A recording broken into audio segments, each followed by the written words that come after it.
Yang lebih epiknya lagi, gak lama setelah itu, Lita tuh izin ke orang tuanya buat pulang lebih cepat karena ngerasa mual sama sakit kepala. Saking udah gak kuat sama apa yang dia lihat. Kenapa Lita bisa kayak gitu? Karena kata dia, semakin malam dia duduk di situ, dia beneran bisa ngelihat jelas Moy. Di setiap kursi kosong, atau bahkan tadi meja yang sengaja dikosongin karena di booking itu, tiba-tiba tuh udah keisi gitu aja. Bukan sama pelanggan lain, tapi sama pocong-pocong yang pada duduk hampir di semua kursi kosong. Lu bayangin aja tuh banyak banget pocongnya. Udah tuh, karena emang udah kelihatan pucet, akhirnya Lita diiyain lah buat pulang sama ibunya, mumpung belum kemalaman juga. Diam-diam Lita ngebungkus bakso orang tuanya nih seporsi. Kata orang kan kalau misalkan warung makan pakai penglaris, itu tuh kalau dibungkus rasanya bakal berubah kan? Iya. Atau bahkan jadi nggak enak gitu. Nah, ini kejadian beneran nih di Lita malam hari itu. Meskipun sekarang udah nggak ada bau bunga makam gitu ya, tapi tiba-tiba rasanya jadi aneh aja. Yang tadinya si bakso ini bikin nagih, sekarang tuh kuahnya kayak air comberan, Buset. Terus daging tetelannya tuh kerasa banget masih yang mentah, amis gitulah pokoknya. Si Lita malah jadi muntah-muntah malam itu. Terus akhirnya ninggalin baksonya gitu aja di atas meja makan. Dia langsung masuk ke kamar, dia coba buat tidur istirahat. Tapi ada kali sekitar 1 jam Lita nyoba buat tidur tuh gak bisa-bisa. Perasaannya tuh masih belum tenang aja. Ditambah orang tuanya juga belum balik ke rumah. Terus Lita makin resah karena pelan-pelan dari arah luar kamar itu kedengeran ada suara kayak mangkok kegeser-geser di atas meja makan gitu loh. Lita samperin lah, takutnya ada apa-apa. Takutnya ya entah kucing atau tikus gitu kan. Dia keluar kamar nih pelan-pelan. Makin dekat meja makan, suaranya juga makin kenceng. Lita langsung buru-buru lompat buat melihat sumber suara, biar kalau emang itu beneran tikus, dia tahu tuh nanti tikusnya tuh lari kemana. Tapi baru juga lompat, tiba-tiba dia langsung kaku aja sebadan-badan tuh si Lita.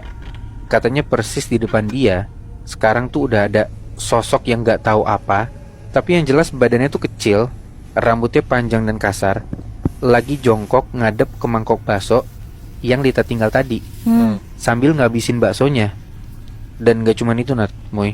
Pas baksonya udah habis bersih nih kata Lita, sosok ini tuh pakai lidah panjang basahnya ngejilatin mangkoknya sambil diputar-putar gitu. Kayak ngabisin bumbu di mangkoknya ini sampai bener-bener bersih gitu loh. Sosok itu malah ngebalikin badannya, ngelihat ke Lita, senyum.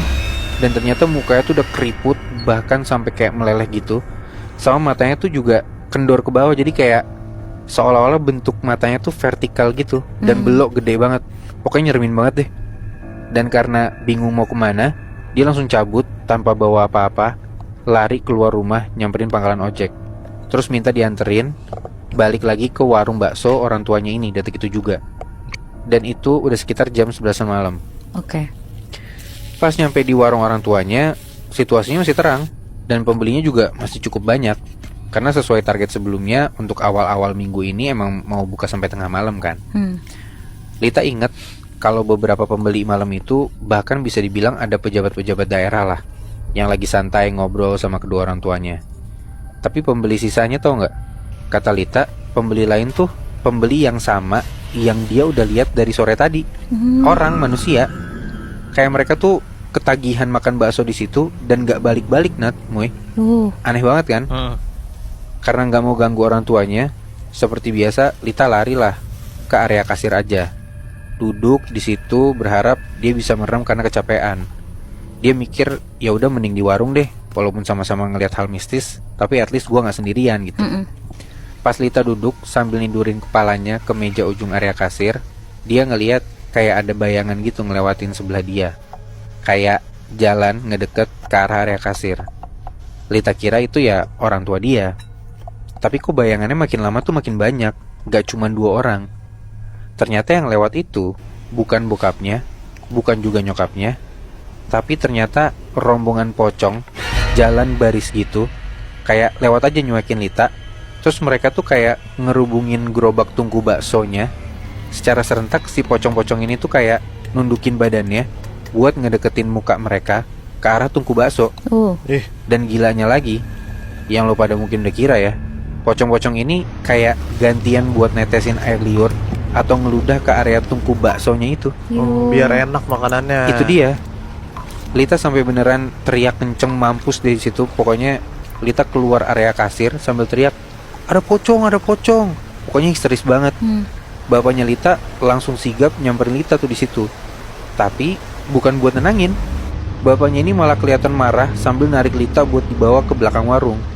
Dan detik itu juga bapaknya Lita ini marah-marah ke Lita lah.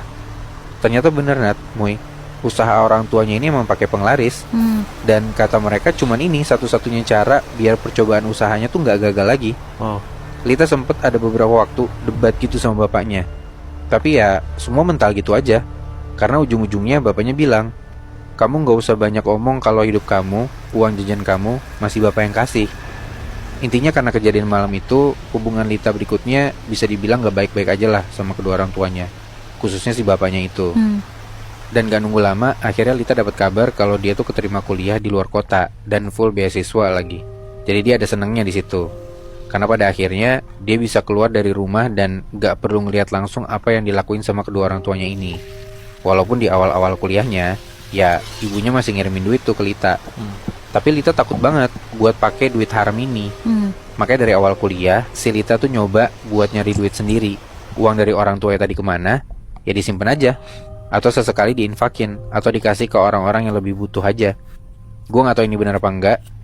Tapi ya Lita sendiri juga bingung, duit kayak gitu tuh harus diapain. Anjir, mix feeling banget jadi Lita ya. Dia di satu sisi kayak ngelihat keluarganya udah sukses karena dagangannya rame gitu ya. Cuma di sisi lain dia tahu kalau misalnya itu dagangannya haram anjing. Kayak apa yang harus dilakuin sama anak kayak gitu lah. Berarti sampai detik ini usaha keluarganya si Lita masih ada dong ya, Bi? Mungkin masih ada sih ya.